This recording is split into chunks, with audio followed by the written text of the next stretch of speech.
Nick Lorensen. Did I say your name right, Nick? Lorensen, close. Oh, I'm sorry. Nick is part of Mid-Major Madness.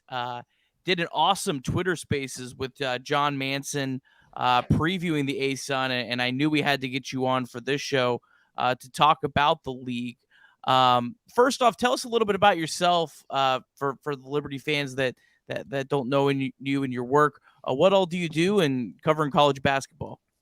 Yeah, I know Mid-Major Madness kind of has a bad rep with Liberty. I'm trying to mend it. I'm trying to mend it over time, but yeah, I'm a junior in high school. I took over the Twitter about last year. It all started.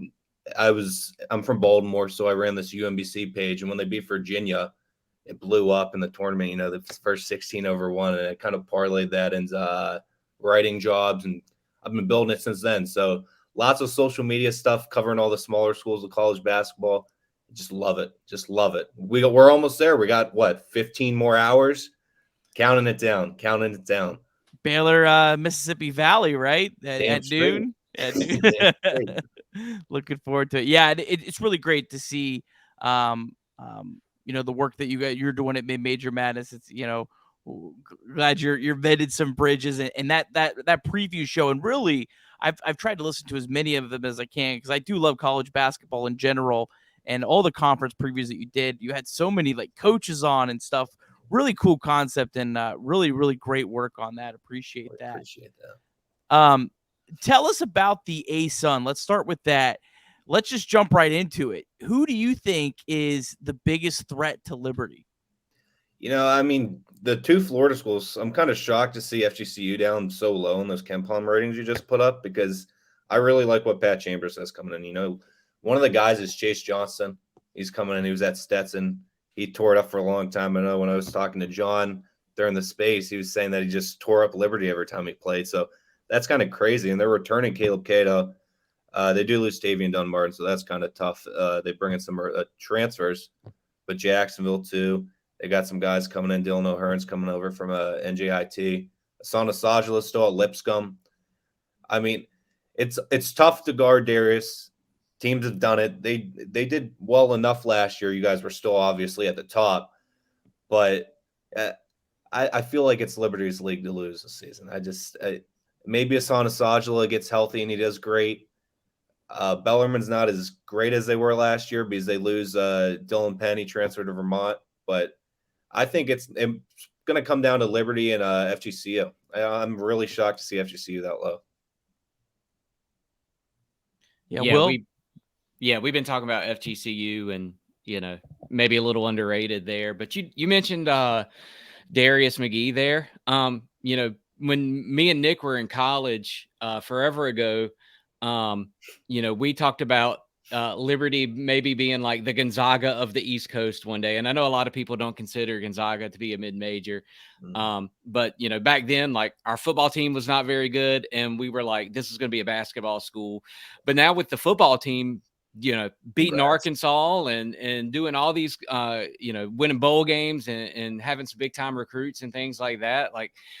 For us as Liberty homers, we see that trajectory of Liberty being a national brand one day. Can you just talk about the perception of Liberty, on the national radar and Darius McGee, because he's kind of the star of the show here? Yeah, it's definitely a growing school. Moving to the Conference USA next year, that's where you guys are moving to, right? Conference USA. Yeah, that's a huge move, especially football-wise. I sat down, I watched a good bit of that game yesterday against Arkansas, and it was just domination. They had that pick, it really closed it, even though Arkansas kind of came back there a little bit. But Liberty's got a good rep. They're growing. They keep growing school size-wise, football-wise, and they're continuously up there at the top in college basketball. What you want. They had that win a couple seasons ago in the tournament. It's tough to get to a Gonzaga level because that takes a long time. But if anyone's doing it correct, I think James Madison and a Liberty, those two are probably the top two on the East Coast right now just because they're moving to FBS football. You guys have obviously been there a couple of years. And right away you found success, and you've been finding success in college basketball. And I feel like it can happen with the Conference USA. The Conference USA, a lot of the real power schools are leaving. So I feel like Liberty could hop into that right away and make a statement. Darius McGee versus Max Abrams in December. What does that mean to you? That's going to be a great matchup. When Ace missing a McGee face-off, I've been vouching for it for a long time. That game needs to be on national television. It's two of the best guards probably in the nation. Ace Smith puts up a crap ton of points. Darius McGee shoots a three ball like crazy. That's an elite matchup. And it's on a Monday night. I mean, what else do they have on it? There's going to be football on, of course, on ESPN, but put it on like ESPN too. That's going to be a great matchup. Yeah, for sure. Who are some other mid-major programs just around the country, just as a basketball fan, for those who may be tuning in, just, wanting some, who are some mid-major teams that you are maybe think are under the radar this year, or you're really looking forward to watching? Yeah, San Diego State and Dayton really aren't under the radar. They're both top 25, but I think that they're going to be really good. UAB wasn't in the top 25 heading into the season. They can find their way in there. Andy Kennedy has done a great job over there. Let me see. Let me go up and down the coasts. We got like Toledo's going to be really good in the MAC. They returned both their big men. Sincere carryover at Kent State's a great guard. Came over from Duquesne. He's another really good guard. St. Mary's is always good defensively. Wyoming's going to be great. Graham Ike's out for a little while. He's a really good big man. Him and Hunter Maldonado done a great job over there. Let me think of a couple more for you guys. St. Louis. St. Louis has a lot of really good players. They return a lot. Chattanooga is going to be a little sleeper team. Stanford has a great backcourt over there in BM. And who's going to be at the top? Furman. Furman has a really nice core group coming back. And there's a lot of teams that you should keep an eye on. You got South Dakota in the Summit League.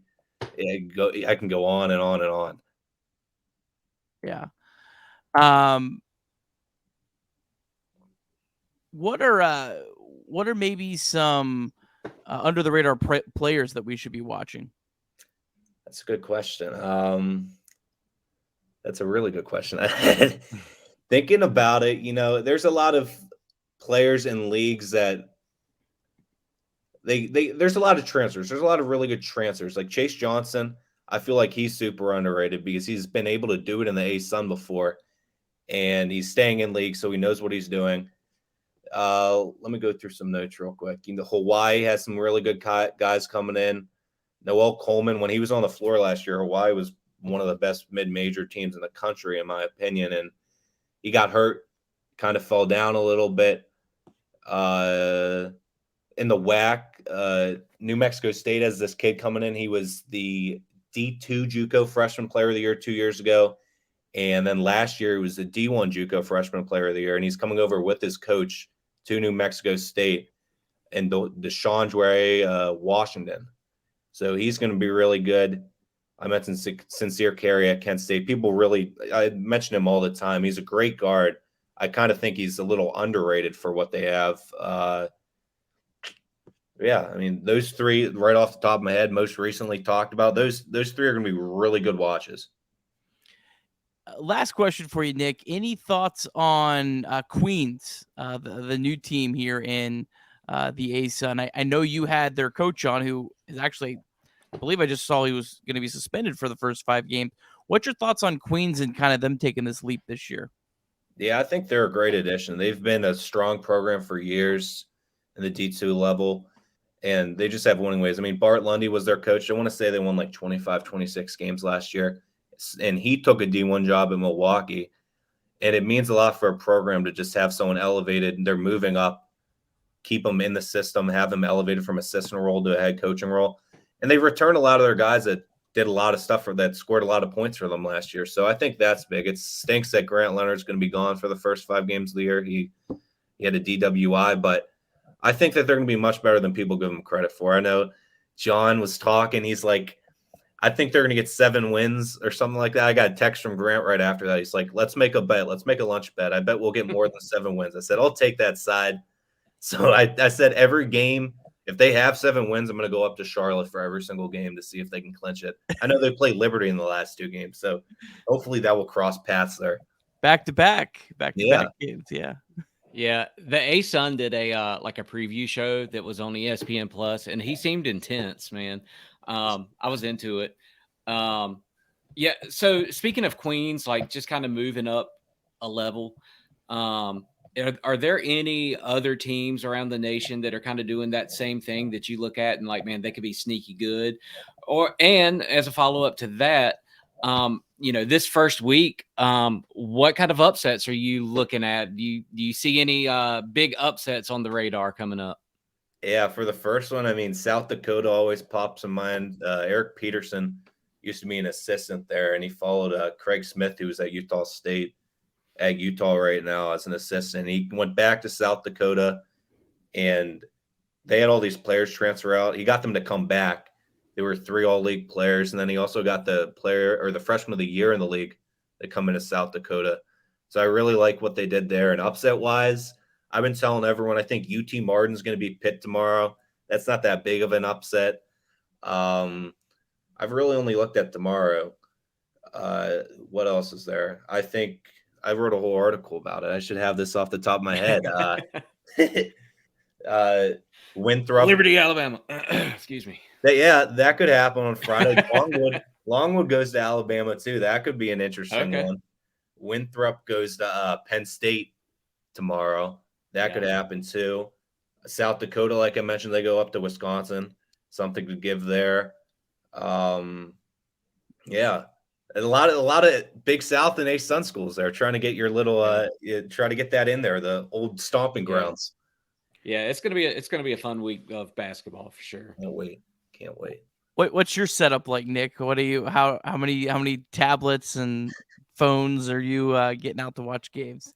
I usually have a lot. I think tomorrow I'm only going to do 3 because my roommate's a Ravens fan.